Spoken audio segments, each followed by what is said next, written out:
me l'avez demandé et je vous ai écouté. On sort enfin notre bougie à l'odeur de pain frais chez OK Bye. Et à cette occasion, je refais ma recette de pain sourdough bread, pain au levain original. Ça fait vraiment longtemps que je l'ai pas fait. On dirait que dernièrement, j'ai vraiment expérimenté avec les saveurs de pain que je voyais sur TikTok. On va pas dire un peu viré sur le top et complètement crazy. Et je pense quand même qu'il y a rien qui compare à un pain au levain frais sorti du four. Normal, nature, à jab en tout. Fait que c'est ce qu'on va faire aujourd'hui pour célébrer l'arrivée de cette fabuleuse bougie. Pour ce faire, on va évidemment avoir besoin de levain ici. Je vais faire un seul pain, donc on va mettre 100 grammes. Par la suite, on va venir mettre 375 grammes d'eau tiède.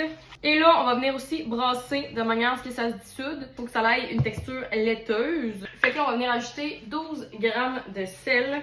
Et après ça, dernière étape, on vient ajouter 500 grammes de farine. Et évidemment, on va venir brasser jusqu'à temps que tout ça fasse une boule bien compacte et bien mélangée. Et là, maintenant que c'est fait, que ça ressemble à ça, on vient mettre un casse-pain ou une guenille humide pendant genre 30 minutes. Et après ça, on va revenir pour revenir faire des stretch and fold et pétrir la pâte pour que ça fasse une belle crise de boule de pâte de pain. Alors maintenant, ça fait 30 minutes. Fait qu'on est rendu au premier set de stretch and fold. Et là, j'ai mouillé mes mains pour éviter que ça colle. Fait que là, tu pognes ça comme ça ici.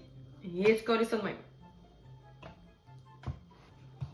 Et là, on va venir remettre ça 30 minutes avant de revenir faire un autre set de stretch and fold. Alors maintenant, on va être rendu au set de cold foil. Pogner les deux extrémités en dessous ensemble, puis redéposer le pain ensuite. Je sais pas si ça fait du sens dit de même. Mais je vous dis toujours, hein, moi, faut aller checker les tutorials à Julie Kim. Ils sont vraiment plus complets et précis.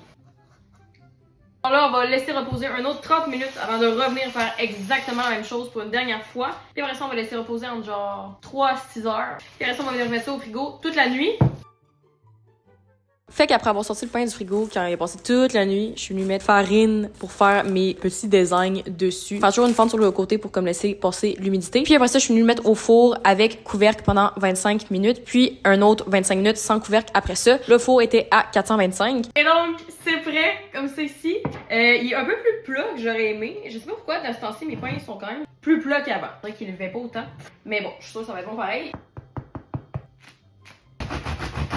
Bouger au pain comme ça ici. Ça sent calissement le pain frais chez nous en ce moment. Wouh!